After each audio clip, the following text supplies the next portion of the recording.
봉사라고 하는 것 자체는 하나님을 향한 나의 마음이 내 몸을 통해서 나타나는 행위예요. 하나님을 향해 있는 내 마음이 몸을 통해서 나타나는 행위를 봉사라고 얘기할 수 있어요. 그럼 하나님하고 가까운 사람은 옆에 있는 사람, 형제 자매님들을 귀하게 여길 수밖에 없죠. 뭔가 부족한 것이 있으면 도와주고 싶고, 내 것을 허비해서라도 뭔가 해주고 싶잖아요. 봉사라고 하는 개념을 교사를 한다, 찬양부를 한다, 또는 이것저것 주차부를 한다, 이런 것만 생각하지 마시고, 봉사라고 하는 건 서로 봉사잖아요. 눈에 보여지는 그 봉사에 직함이 있을 수도 있고, 또 보여지지 않는 서로 간의 봉사가 있을 수 있어요. 어떤 분이 힘들어합니다. 그분을 찾아가서 같이 교제를 하고 같은 시간을 가졌어요. 봉사라는 개념이 포함이 되어 있는 거예요. 봉사라고 하는 것을 꼭 차량으로 뭘 하고 아이들을 가르치고 찬양을 하고 청소를 하고 이런 것만 생각할 것이 아니라, 봉사라고 하는 개념은 하나님을 향한 내 마음이 내 몸을 통해서 나온다, 그 얘기예요. 누구한테? 내 주변에 있는 사람들한테. 그걸 봉사라고 이야기합니다. 그러니까 봉사는 구원을 받은 사람으로서 하나님을 향한 마음의 순수한 발로 밖으로 나오는 행위라고 말할 수 있겠죠. 그러니까 봉사하고 하나님을 향한 마음하고 연결돼 있어요. 그래서 예산을 충분히 세우라는 이유가 뭐예요? 중간에 넘어지지 않기 위해서, 중간에 포기하지 않기 위해서. 제가 이 봉사에 대해서 좀 이렇게 고민을 해보다가, 원래 이게 왜 고민을 했냐면요, 이번 동계 때 청년의 테마 주제를 하나 받았어요. 교회의 중요성과 봉사. 이렇게 받았는데 테마 이제 설교를 미리 찍어야 되거든요.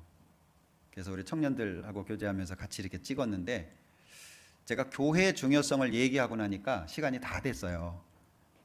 그래서 봉사에 대해서 설명할 시간이 없어가지고, 말씀드릴 시간이 없어가지고 따로 그냥 주일에 설교를 한번 해야 되겠다 싶어서 이제 계속 고민을 하다 보니까, 제가 기본적으로 생각했던 봉사라고 하는 것은 표면적으로 드러난 것이고, 드러나지 않은 것들이 너무 많다라고 하는 걸 생각을 해봤어요. 자, 어떤 교회가 뜨거워요. 왜 뜨겁죠? 서로 간에 긴밀해요. 가깝습니다. 무슨 얘기든 할 수 있고, 자주 만나고 음식도 만들어 먹고, 뭔가 신방도 자주 하고, 모이기를 힘쓰는 뭔가가 있어요. 그 속에 뭐가 있죠? 봉사라고 하는 개념이 포함되어 있는 거예요. 그게 서로 봉사예요. 이 사람이 어려우면 이 사람이 붙잡아주고, 저 사람이 어려우면 이 사람이 붙잡아주고. 그런데 이 사람은 힘든데 붙잡아줄 사람이 없어요. 제가 옛날 사진을 보다가, 우리 성도 교제 밤 때도 사진들이 좀 나왔잖아요. 그 사진을 보다가, 지금은 교회를 잘 못 나오고 계신 분인데 사진에서는 밝게 웃고 있는 모습을 봤어요.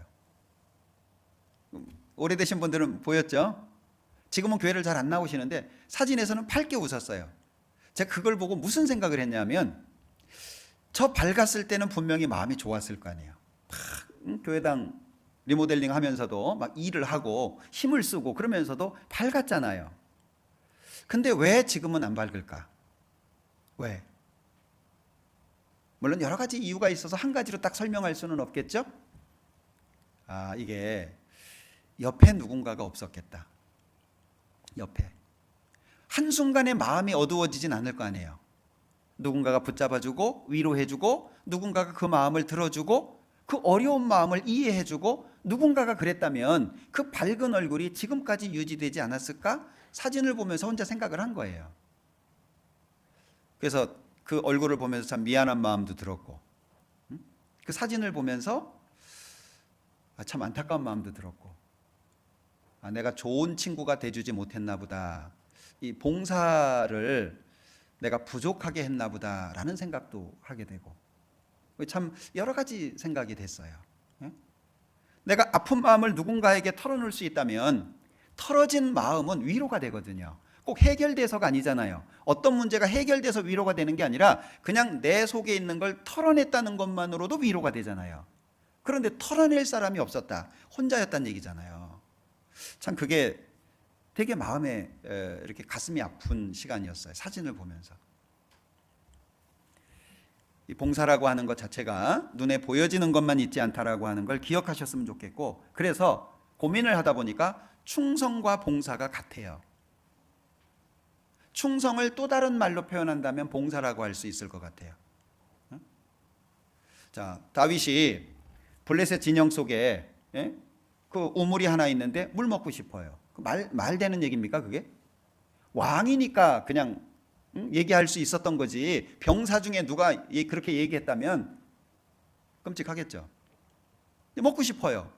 근데 3명의 부하 장수가 충돌하고 가가지고 물 떠오잖아요. 그것을 충성이라고 말할 수 있겠죠. 왕을 향한 충성이잖아요. 내가 죽더라도 야, 왕이 말도 안 되는 얘기지만 물 먹고 싶대. 내가 섬기는 왕이 물 먹고 싶대. 근데 그 물이 적진 속에 있어요. 충돌하고 들어가가지고 물 떠왔잖아요. 다윗이 이건 이 부하 장수들의 피다, 물이 아니고 쏟아서 하나님께 드렸잖아요. 다시는 내가 이런 일을 안 하겠다. 그 충성이라는 말과 봉사라고 하는 말이 같은 개념이라는 거예요.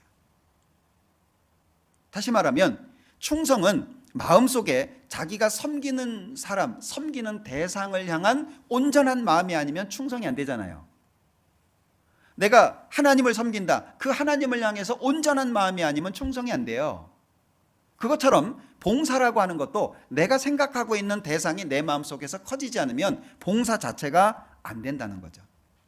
결국에 하나님을 향한 감사한 마음이 밑에 있어가지고 하나님이 정하신 방법을 따라서 하나님의 영광을 위해서 하는 일을 봉사라고 얘기할 수 있겠죠.